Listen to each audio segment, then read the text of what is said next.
Number 4 सूरत निसा आयत number 22। तफसीर वला तनकिहू, यहां तक बात क्लियर हो गई। वला तनकिहू, और निकाह न करना, मा नकाह आबाउकुम। अब यहां से अल्लाह ताला ने शुरू किए वो रिश्ते गिनना जिनसे निकाह हराम है।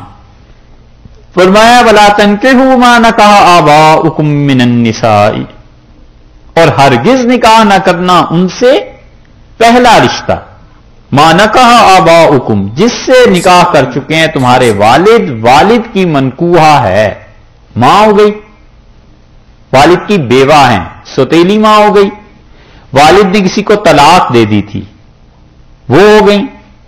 और ये अरब मदीना मुनव्वरा में जाहिलियत के दौर में सौतेली मां से निकाह को कोई बुरा नहीं समझता था, कर लेते थे।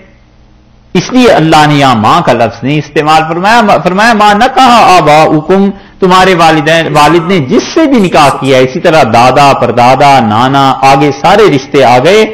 अल्लाह ने कहा बिल्कुल निकाह ना करना, इल्ला मा कद सलफ, हां मा कद सलफा, जो कुछ हो गया वो हो गया, जो गुजर गई सो गुजर गई। और ये दलील है इस बात की, इस बात को याद रखना कि अल्लाह ने इससे पहले जो जमाना जाहिलियत में गुनाह निकाह के मामले में हो गए थे, अल्लाह ने जब खुद कह दिया है कि बस छोड़ दो उसको, तो गोया अल्लाह ने मुआफ कर दिया है। अब किसी को हक नहीं पहुंचता कि उस निकाह पर एतराज करे। अहले तशरीह बहुत जगह पे सहाबाए किराम रजी अल्लाह अन्हुम के वालिदैन के निकाह की बहस करते हैं, खास तौर पर हज़रत उमर रजी अल्लाह अन्हु के वालिद ने फलां से निकाह किया था, फलां ने फलां से निकाह किया था, और ये सारे बच्चे जो थे ये जायज नहीं थे, अलियाज़ुबिल्लाह। अल्लाह ने जब उन निकाहों के मुतल्लिक कहा कि इल्ला मा कद सलफ, बस जो गुजर गए, जो हो गए, जो आगे को हो चुका है, उस पर बात ना करो, आइंदा के लिए ये निकाह हराम है। तो अल्लाह ने जब खुद कह दिया है कि बस उस पर बात नहीं करनी, तो अब क्या जरूरत है उस पर बात करने की। एक और दूसरे फर्ज कर लो ये सारी चीजें उन लोगों के साथ थी और बच्चे ऐसे थे, तो उनका क्या कसूर है भाई, उनके वालिदैन अगर काफिर थे तो उनकी हरकतें। अहले तशरीह इस मुकाम पर इसलिए ज्यादा बहस करते हैं कि साबित यह करना होता है कि हम इतने नेक, इतने पवित्र हैं, इतने पाक हैं कि सैयद होने की वजह से हमसे लेके और आदम अलैहिस्सलातु वस्सलाम तक सब निकाह में एक दूसरे के मियां बीवी होते थे। हमारी नस्लों में तो जिना आया ही नहीं, हालांकि कोई नहीं जानता, किसी के मुतल्लिक कोई नहीं। रसूलुल्लाह सल्लल्लाहु अलैहि वसल्लम एक खास हद तक अपना नसब बयान करते थे, अदनान तक, और फिर आप फरमाते थे कज़्ज़बन नस्साबून, इसके बाद आगे जो नसब बयान करते हैं सब झूठ है। वक़ुरूनम बैन ज़ालिका कसीरा, और अदनान के बाद कितनी पुश्तें ऐसी इस दुनिया में गुजरी हैं, ला यअलमुहुन्ना इल्लल्लाह, अल्लाह के अलावा कोई नहीं जानता। कितनी पुश्तें थी, 10 पुश्तें, 20 पुश्तें, 30 पुश्तें, कोई नामो निशान ही नहीं है। इसलिए हज़रत आदम अलैहिस्सलातु वस्सलाम तक नसब कैसे चला जाता है? ये है, अल्लाह ने कहा इल्ला मा कद सलफ, जो गुजर गया सो गुजर गया।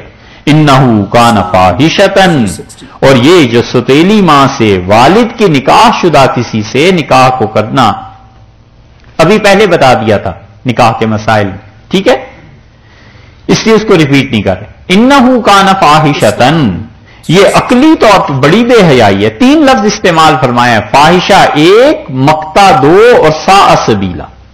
इन्नहू कान फाहिशतन, ये बहुत बड़ी बेहयाई। इसका तर्जुमा कर लें, ये जिना है, निकाह ही नहीं ना मुनक़िद हुआ।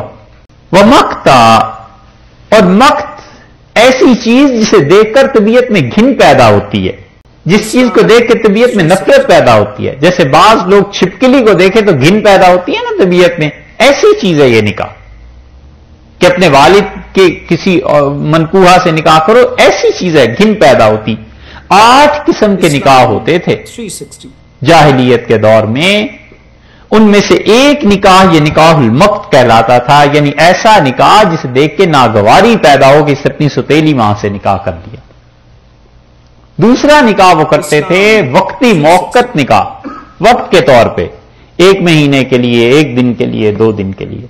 तीसरा वो निकाह करते थे कि कोई चीज देकर, चादर है, कपड़े हैं, जूते हैं, कोई चीज देके اور اس عورت کو ایک مرتبہ استعمال کر لینا، یہ بھی نکاح کہلاتا تھا ان کے یہاں، اسے کہتے تھے متع۔